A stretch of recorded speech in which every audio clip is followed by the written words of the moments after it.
Welcome to Sass with Sabrina. This is the channel where we try one new thing a week and post however it has turned out, all in the hopes of helping you find your own sass or making you laugh. If we make you laugh, please subscribe. If we make you smile, please share. In today's video, I'm going to be doing sewing. I can sew. I have made many pieces of clothing in the past, you name it, pants, skirts, jackets, shirts. All of the clothing I have made has always had a pattern to it. This week, what I want to try to do is sew a purse without a pattern. What I want to do is replicate the bag that I have. So the reason I want to do this is because it's COVID-19 and my OCD cannot handle the germs. So I'm constantly washing my purse and I'm currently wrecking it. I'm just gonna make a purse out of corduroy and I can wash it as many times as I feel freely. Let's get started. I've already gone and I made my list of measurements. Of course, I'm only measuring from seam to seam what I can see, and with my little bit of sewing background, I know you have to add a half inch for each seam. I want to make it the same. So the two mini handles and then the one long shoulder strap.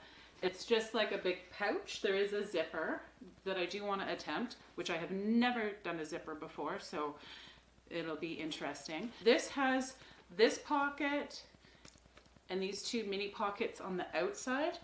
I for sure love the two mini pockets. Big pocket I do like, I do use it. It is currently full, but I might make it a longer pouch, just exactly like these front pouches where they're attached to the top, but on the back. Here's my corduroy.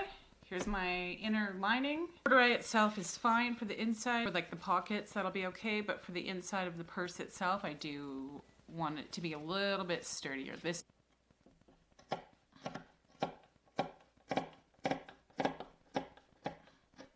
Because it is so thick, I do have to cut out each piece on its own, so that'll either be the front or the back. So this is actually an old sheet that has too many stains that we just don't want to use it as a sheet anymore. So I picked a section that doesn't have any stains.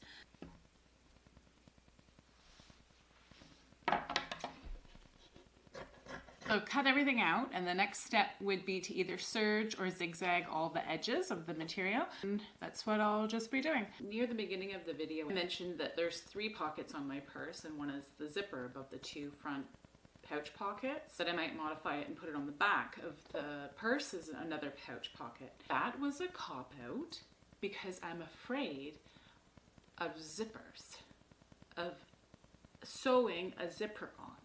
Making that zipper was what I was afraid of. No, I'm gonna replicate it to a T with the 2 zippers, maybe a third one in the inside. I am gonna do these zippers. This is the whole reason for doing these videos, trying something new, not being afraid, getting out of my comfort zone and just doing it. I have just zigzagged all the edges. So now I'm going to assemble everything together. There are a couple modifications that I will stick with.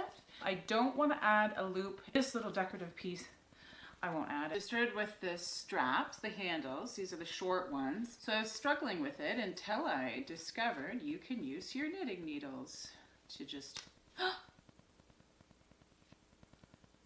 poke a hole in it. Maybe use the other end. Okay, those straps took a lot longer than I initially thought. Inside outing them was the longest part. So I did a seam on each side and one down the center, once again, just to reinforce it. I did notice my measurements on the short straps are short.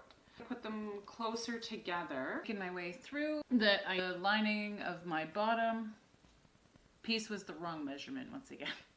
Plugging away. Gonna see how this all turns out. Here is my lining. Okay, so I've started to put my purse together. I was actually just about to sew it, the last seam together so that it was like a pouch again. I realized I should probably do all the pockets on the front before I did that to make my life a lot easier. Here's my 2 little pouches. Now for the first dreaded zipper. I will be doing it similar to this. I did just YouTube how to do zippers and it doesn't seem as daunting as I remember or as I initially thought. So hopefully I'll just be facing my fears and getting over it. And oddly enough, that's what the lady said in the video. I am going to attempt the invisible zipper. Steps, she said, was to get your 2 pieces of material and then create a seam, like a basting seam. You would press this down. I'm finding that the thick corduroy material that it is not staying pressed at all. I'm just going to try to skip that step, which I don't think is advisable. You just start a little bit further down so you have enough at the top for a seam. My material is very thick. It's actually been very hard to pin. You want to make sure you line everything up properly, of course. You start further down than the actual zipper head itself so you don't get like a wonky weird line, and then you undo your zipper and then finish it after. Okay, oh my god, I'm nervous. I don't know, here we go. My pins are already popping out. This is where you undo your stitching on your material and open this up and then finish sewing it. I don't know if you're supposed to move your zipper foot over to the other side. I'm just rolling with this. Zipper for the first time. Woohoo! So another mistake, I should have started from where I left off and went up, but instead I started from the end and made my way.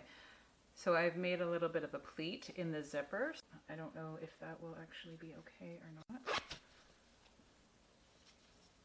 Yep, we are good. Woohoo! I did it! So I measured everything out. So I opened the zipper through my line. I will cut along the black line and about a 1/2 inch going vertically. So that'll be for my seam allowance. I'll have to zigzag each side and then sew it. Here is the outer pocket. This is literally just to hide the inside seam. Here's the inside seams. It looks like a little mouth. So if I flip it, and you won't see this because the inside lining will be on it, but there is the inside of the pocket.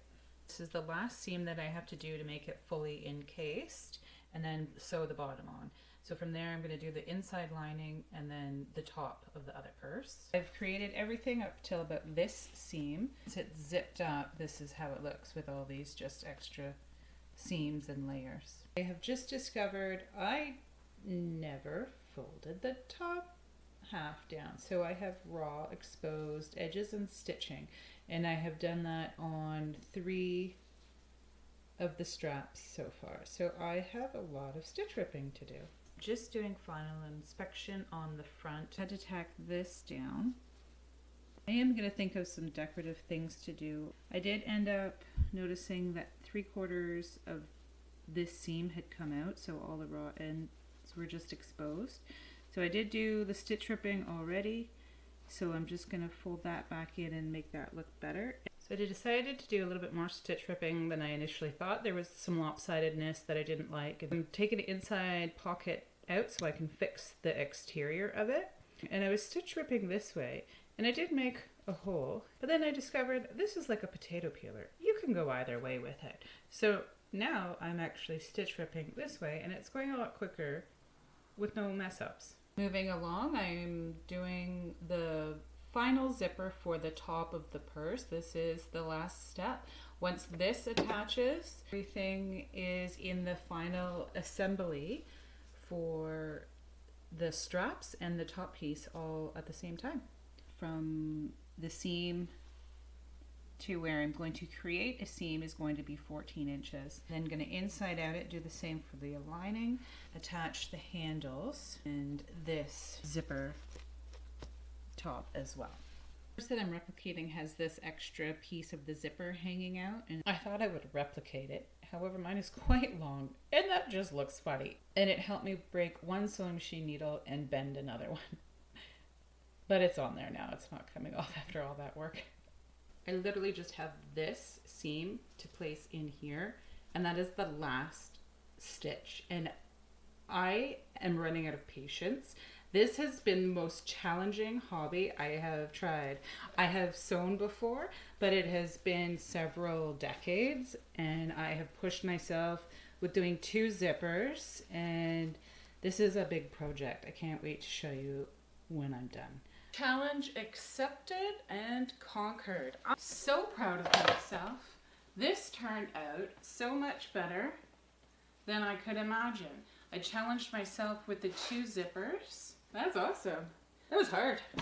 That tested my patience. That tested my ability to want to just try something that was very challenging. So I started it Monday. Today is Thursday. I worked about 3 hours on average on it per day. And it's finally done. And now I have my washable OCD COVID purse. Thank you so much for watching. Stop. Don't stop.